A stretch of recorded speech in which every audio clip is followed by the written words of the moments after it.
Hello chaps, today is the day that we declare war on the Frostlings. However, there's two issues that I've realised are going to really screw with us. The first issue is the diplomacy rules and the fact that the giant is standing on this bridge. When you have a peace treaty with someone in Age of Wonders, the multiplayer diplomacy sort of etiquette rules is that you cannot attack on the same turn that you break the peace treaty. So we're going to have to break the peace treaty by declaring war, and then we're not going to be allowed to move over this bridge, because in order to do so, we would have to attack this giant. Now, I don't want to just leave my troops standing on these two hexes here, because they'll just look like idiots, and it's giving way too much information to your enemy to be visible like that. So what I'm going to do instead is I'm going to bring them into this cave, and then the day after, when we're allowed to attack the dwarves, we'll all burst out of this cave onto this vitally important town here. And that raises further issues, such as, will the elephants actually be able to go from this hex, no I can't click properly, from this hex right here, and then reach the outside of these walls in time? And I think the answer is no, which is very bad news for us, because it just delays. I think this whole assault is going to be significantly delayed, which is very bad news. And another problem is that we might not even be able to fit everyone down there, so we're going to have some people standing on top, some people standing on underneath. They're all going to look like doofuses. So this is going to be a massive shit show, and in fact I haven't declared war yet, because I might want to delay the whole issue. Because that giant that's standing here, assuming the Frostlings don't know what's up, next turn he's probably going to go there. It might actually be worth delaying the whole war by a turn, just so that this giant buggers off and we can burst out of this cave in one coherent group. And let's think about it. We have 1, 2, 3, 4, 5, 6, 7, 8, 9, 10 hexes. That means that an elephant can get from underneath where I just showed you to outside of this town in one turn. We only need 3 more movement points than that to actually start the assault. And unfortunately that's not going to be enough.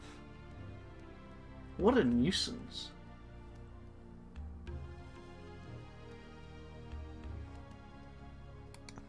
This is just the fact that that giant is standing on that bridge and we can't attack them because of the diplomacy rules is just a nightmare for us. Because now we're thinking about how do we squish people into this cave. What a nuisance.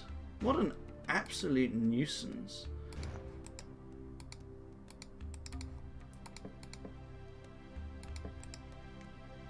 And another thing I'm wondering is, if a giant walks into this lot, will he even kill them all? Probably not. No, he'd probably lose.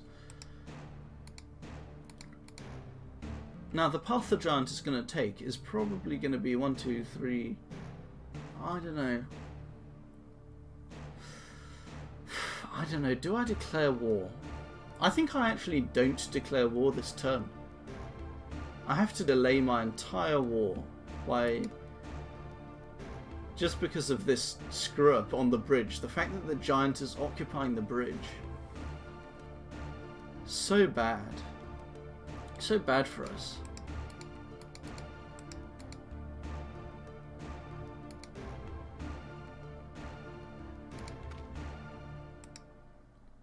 On the plus side, it does mean that we can bring all these stragglers up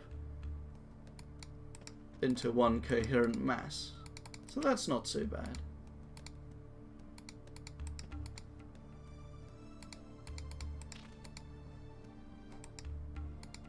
But yeah, we're actually not going to declare war this turn. How sad.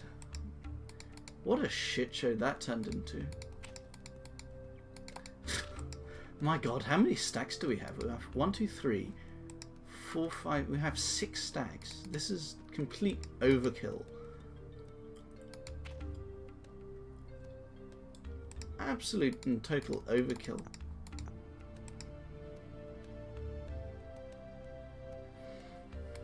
actually insane, the extent to which we've over-prepared for this, but you cannot be too safe. This really needs to go well, because if we fail this assault, then the giants will just crush us. We have to take this town soon.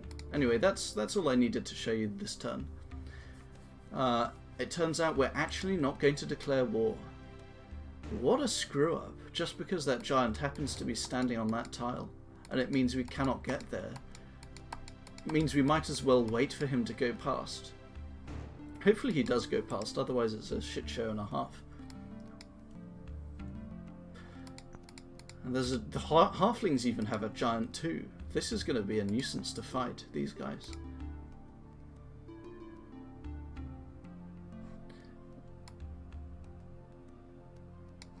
Oh, and actually there is one thing that we can show you this turn, which is our little war with the orcs. That's going to be fun.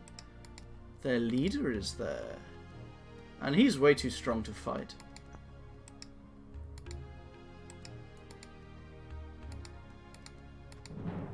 Let's see what we find down here. Now, the existence of this guy, of course it's Mimo. Mimo is the orc player, and he is a very good player. He's especially good at making his leaders, his heroes, very strong. We cannot fight this. We would have to have multiple stacks of archers to fight this guy. In fact, I'm worried about the future of my whole empire over here. So, I think I might sue for peace. I'm not sure.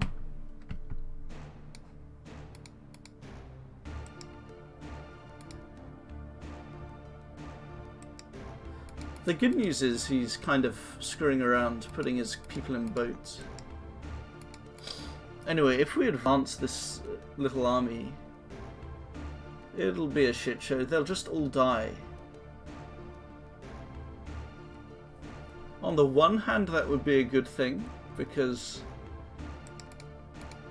it would kill some of his troops. On the other hand, it would be awful, because this guy would get probably a new level out of it, and he'd just become even more unstoppable. So I'm not sure what I want to do with that.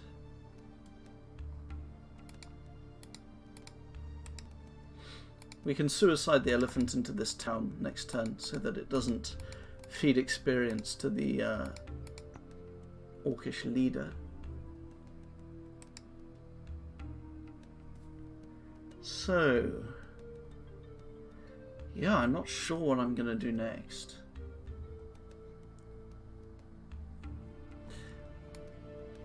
Yeah, not much more to say on this turn. I thought I was in an extremely powerful position, but I have to delay my war against the Frostlings.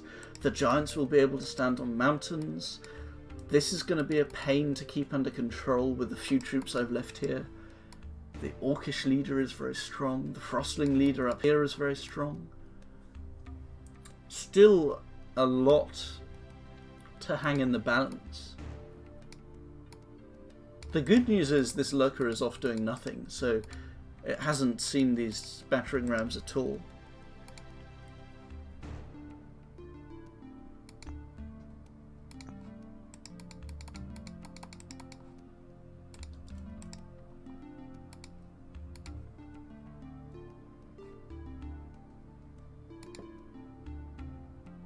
That's about all I need to show you this turn.